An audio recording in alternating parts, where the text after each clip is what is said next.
Martin.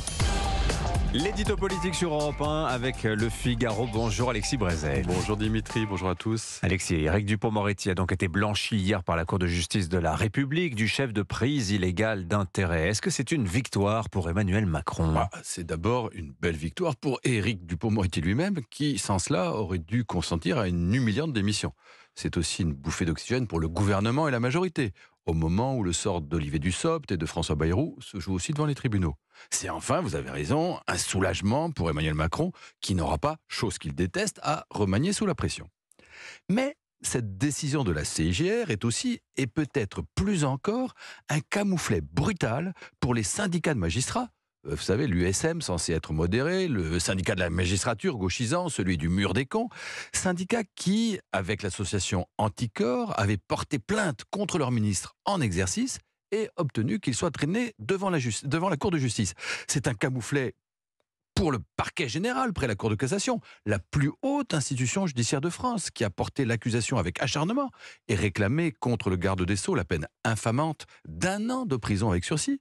C'est un camouflet pour le parquet national financier, ce monstre juridique inventé par François Hollande pour détruire Nicolas Sarkozy et François Fillon, qui, en s'affranchissant de toutes les règles, s'est ensuite retourné contre ceux qui l'ont créé.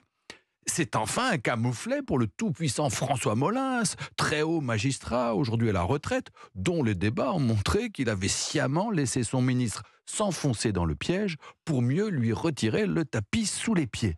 Bref, cette relaxe, c'est la défaite en rase campagne de tous ces magistrats qui, au fond, n'avaient jamais accepté la nomination de l'avocat Dupond-Moretti et qui rêvaient de s'en débarrasser. Et est-ce que ça vous paraît, cette défaite du monde de la justice, est-ce que ça vous paraît une bonne nouvelle, Alexis ? Du point de vue de la démocratie, oui. Alors, il ne s'agit pas ici de défendre Éric Dupond-Moretti. On a parfaitement le droit de ne pas l'apprécier, de juger sévèrement son bilan ministériel, sa mauvaise foi pétaradante ou les grosses ficelles de son antifascisme tonitruant. Mais, n'en déplaise au bout de feu de LFI comme aux justiciers de Mediapart qui voudraient renverser le système, il me semble que cette guerre de revanche, menée depuis des années par une justice politisée contre les politiques, tous les politiques, est profondément déstabilisante pour la démocratie et j'ajouterais pour la justice elle-même. Avouez que cette procédure où des syndicats de magistrats saisissent d'autres magistrats pour lancer une procédure instruite par des magistrats, jugée en partie par des magistrats, mais enfin c'est lunaire. Mais là, si on n'est pas en situation d'hyper conflit d'intérêts, mais où est-on ? Oui, mais il faut tout de même que les politiques, Alexis, puissent être jugés. Ils ne sont pas au-dessus des lois. Mais bien sûr, il faut qu'ils puissent être jugés et punis, si c'est le cas échéant. S'ils sont soupçonnés de malhonnêteté, de vol, de corruption, ils doivent évidemment comparaître devant les tribunaux judiciaires. Mais on n'a jamais rien reproché de tel à Éric Dupond-Moretti. On l'accusait d'avoir ouvert une enquête contre des magistrats avec qui il a vu Maïa partir et qui n'ont d'ailleurs subi aucune sanction. Mais ça, c'est de la politique. Et Éric Moretti n'aurait dû en répondre que dans le cadre de sa responsabilité politique, pas devant les juges.